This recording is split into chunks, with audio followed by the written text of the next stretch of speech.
അസ്സലാമു അലൈക്കും വറഹ്മത്തുള്ളാഹി. പ്രിയപ്പെട്ട സുഹൃത്തുക്കളെ, കഴിഞ്ഞ ഏകദേശം ഒരു വർഷം മുമ്പ് എനിക്ക് പരിചയമുള്ള ഒരു ഉസ്താദ്, അദ്ദേഹത്തിനെ പോലീസ് അറസ്റ്റ് ചെയ്തു. അദ്ദേഹം ഒരു ഉസ്താദായിരുന്നു, മാത്രവുമല്ല അത്യാവശ്യം പ്രസംഗിക്കുന്ന ഒരു ഉസ്താദ് കൂടിയായിരുന്നു. ഒരുപാട് കുട്ടികളെ പഠിപ്പിക്കുന്ന ഒരു അധ്യാപകൻ കൂടിയാണ്. അപ്പോൾ അദ്ദേഹത്തിനെ പോലീസ് അറസ്റ്റ് ചെയ്തു. ഒരു കുട്ടിയെ തല്ലിയതിൻ്റെ പേരിൽ അറസ്റ്റ് ചെയ്തു.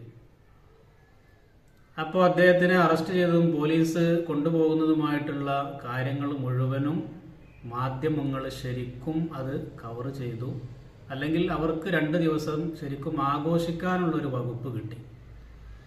പ്രത്യേകിച്ച് കുറച്ച് അറിയപ്പെടുന്ന ആൾ കൂടിയാകുമ്പോൾ ഇത്തരം കേസുകളിൽ മാധ്യമങ്ങൾക്കൊരു പ്രത്യേക താല്പര്യമുണ്ട്.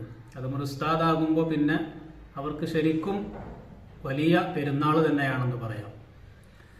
ചുരുക്കി പറഞ്ഞാൽ ശരിക്കും മാധ്യമങ്ങൾ അദ്ദേഹത്തിനെ വെച്ച് 2 ദിവസം ആഘോഷിച്ചു. അങ്ങനെ ഈ അടുത്ത് ഏകദേശം ഒരു 1-2 മാസം മുമ്പ് അദ്ദേഹം നിരപരാധിയാണെന്ന് കോടതിയിൽ തെളിഞ്ഞു. അദ്ദേഹത്തിന് വെറുതെ വിട്ടു. ഇദ്ദേഹത്തിനെ അറസ്റ്റ് ചെയ്തതും പോലീസ് കേസാക്കിയതുമായി ബന്ധപ്പെട്ട എല്ലാ കാര്യങ്ങളും മാധ്യമങ്ങൾ വളരെ ആവേശത്തോടുകൂടി റിപ്പോർട്ട് ചെയ്യുകയും ന്യൂസ് കൊടുക്കുകയും ഒക്കെ ചെയ്തിരുന്നെങ്കിൽ ഇദ്ദേഹത്തിന് വെറുതെ വിട്ടു എന്ന ന്യൂസ് വളരെ ചുരുക്കം ചാനലുകളിൽ മാത്രമാണത് വന്നത്. അഥവാ കേസ് കൊടുത്തതുമായി ബന്ധപ്പെട്ട ആ ഒരു ആവേശം, ഇദ്ദേഹം നിരപരാധിയാണെന്ന് കോടതിയിൽ തെളിഞ്ഞ ആ ന്യൂസ് കൊടുക്കാൻ ഇവിടുത്തെ മാധ്യമങ്ങൾക്ക് വലിയ താല്പര്യമൊന്നുമില്ല. ഞാൻ ചോദിക്കുന്നത്, ഇപ്പൊ ഇദ്ദേഹം കുറ്റക്കാരനാണോ അല്ലെങ്കിൽ നിരപരാധിയാണോ എന്ന് കോടതിയാണ് തെളിയിക്കുന്നത്. പരമോന്നത നീതിപീഠം എന്ന് നമ്മൾ പറയുന്ന കോടതി ഇദ്ദേഹത്തിന് നിരപരാധിയാണെന്ന് തെളിയുകയും വെറുതെ വിടുകയും ചെയ്തു. പക്ഷെ ഇദ്ദേഹത്തിനുമുണ്ട് കുടുംബം, കുട്ടികൾ, നാട്ടുകാര്, കൂട്ടുകാര്, വീട്ടുകാർ, ഇങ്ങനെ എല്ലാം ഇദ്ദേഹത്തിന് നമ്മളെപ്പോലെ അദ്ദേഹത്തിനും ഉണ്ട്. അദ്ദേഹം എന്ന് പറഞ്ഞാൽ അതുപോലെയുള്ള എല്ലാവർക്കും ഉണ്ട്. ഇതുപോലെ നിരവധി കേസുകളുണ്ട്. അഥവാ പിടിക്കപ്പെടുന്നത് മുഴുവനും ആഘോഷിക്കുകയും അദ്ദേഹത്തിന്റെ ഫോട്ടോയും വീഡിയോയും എന്തൊക്കെ കൊടുക്കാൻ പറ്റുമോ, അദ്ദേഹത്തിന്റെ അഡ്രസ്സ് മുതൽ അദ്ദേഹത്തിന്റെ ജാതകം വരെ കൊടുക്കാൻ പറ്റുന്നുണ്ടെങ്കിൽ മാധ്യമങ്ങൾ അതൊക്കെ കൊടുക്കും. നിരപരാധിയാണെന്ന് കോടതിയിൽ തെളിഞ്ഞാലോ ആ പരിസരത്ത് ആരുണ്ടാവില്ല. അങ്ങനെ ഒരു ന്യൂസ് ഏതെങ്കിലും പ്രാദേശിക ചാനലിൽ വന്നെങ്കിലായി, ഇല്ലെങ്കിൽ ഒന്നും ഉണ്ടാവില്ല. അപ്പോൾ ഇദ്ദേഹത്തിന് നഷ്ടപ്പെട്ട മാനഹാനി, ഇദ്ദേഹത്തിന്റെ അഭിമാനം, ഇതൊക്കെ ഇവിടെ നഷ്ടപ്പെടുകയാണ്. അദ്ദേഹത്തിന് നമ്മളെപ്പോലെ ഒരു അന്തസ് അല്ലെങ്കിൽ ഒരു അഭിമാനം അദ്ദേഹത്തിനുണ്ടാവില്ലേ, അതെല്ലാം നഷ്ടപ്പെട്ടു. അദ്ദേഹം ഇപ്പോഴും നാട്ടുകാരുടെ മുന്നിലും കൂട്ടുകാരുടെ മുന്നിലും ആ ഒരു മൈൻഡോടെയാണ് അദ്ദേഹത്തെ നോക്കി കാണുന്നത്, അല്ലെങ്കിൽ ഇതുപോലെയുള്ള ആളുകളെ നോക്കി കാണുന്നത്. ഇപ്പൊ ഈ അടുത്ത് ഞാൻ മറ്റൊരു ന്യൂസ് കണ്ടു. വയനാട്ടിലാണെന്നാണ് തോന്നുന്നത്. അദ്ദേഹത്തിനെതിരെ ഒരു കംപ്ലൈന്റ് ചെന്നു. അദ്ദേഹത്തിനെ വിളിപ്പിച്ചു പറഞ്ഞത് പോക്സോ കേസാകാൻ സാധ്യതയുണ്ട് എന്ന് പറഞ്ഞതോടുകൂടി അദ്ദേഹം പിറ്റേ ദിവസം അദ്ദേഹത്തിനെ തൂങ്ങി മരിച്ച നിലയിൽ വീട്ടിൽ കണ്ടെത്തി, പേടിച്ചിട്ട്. ഇങ്ങനെ ഒരുപാട് ആളുകൾ നമ്മുടെ നാട്ടിലുണ്ട്. കേസിൽ അകപ്പെടും. കേസ് കൊടുക്കാൻ വളരെ സിമ്പിളാണ്. ആര് വിചാരിച്ചാലും പോയിട്ട് കേസ് കൊടുക്കാം. പക്ഷെ ഇത് തെളിഞ്ഞു വരുമ്പോഴേക്ക് വർഷങ്ങളെടുക്കും, ഒരുപാട് കാലമെടുക്കും. ചിലപ്പോൾ കുറ്റക്കാരനായിരിക്കാം, പക്ഷെ നിരപരാധിയാണെങ്കിൽ ഇദ്ദേഹത്തിന് നഷ്ടപ്പെടുന്നത് വലിയ ഇദ്ദേഹത്തിന്റെ സ്റ്റാറ്റസ് ആണ്. ഇദ്ദേഹത്തിന്റെ നാട്ടിൽ നിൽക്കാൻ കഴിയുന്നില്ല.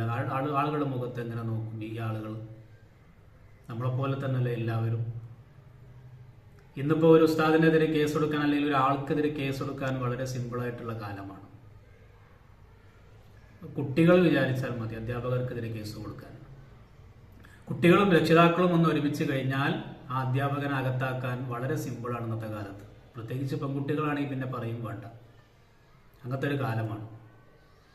അപ്പൊ ഞാൻ ചോദിക്കുന്നത്, കോടതി വെറുതെ വിട്ടു എന്ന ന്യൂസ്, അല്ലെങ്കിൽ കോടതി വെറുതെ വിട്ട് കഴിഞ്ഞാൽ അതുവരെ അദ്ദേഹം കുറ്റക്കാരനാണ് എന്ന് ആ ഒരു രീതിയിൽ അദ്ദേഹത്തെ ആളുകൾ നോക്കിക്കാണുകയും അദ്ദേഹത്തിന്റെ അഭിമാനം നഷ്ടപ്പെടുകയും ഒക്കെ ചെയ്യുന്നതിന്റെ ഉത്തരവാദിത്തം ആര് ഏറ്റെടുക്കും? അല്ലെങ്കിൽ ഈ മാധ്യമങ്ങൾക്കൊക്കെ ഇത്തരം പ്രവർത്തനങ്ങൾക്കെതിരെ ഒരു നിയന്ത്രണം കൊണ്ടുവരാൻ എന്തുകൊണ്ട് നമ്മുടെ സർക്കാരുകൾക്ക് കഴിയുന്നില്ല, അല്ലെങ്കിൽ കോടതിക്ക് കഴിയുന്നില്ല? പ്രതിയായതിനു ശേഷമല്ലേ അദ്ദേഹത്തിന് ശരിക്ക് ഇദ്ദേഹം കുറ്റക്കാരനാണ് എന്ന രീതിയിലുള്ള വാർത്തകളും ന്യൂസുകളും കൊടുക്കേണ്ടത്. അല്ലാതെ ഒരു കേസ് കൊടുക്കുമ്പോഴേക്ക് അദ്ദേഹത്തിനെതിരെ ഇന്നാലിന്ന കുറ്റം വരുന്നു, ഇത് അദ്ദേഹം കുറ്റക്കാരനാണെന്ന് മാധ്യമങ്ങൾ തന്നെ തീരുമാനിക്കുകയാണ്. കേസ് കൊടുക്കുമ്പോഴേക്ക് അദ്ദേഹം കുറ്റക്കാരനായി.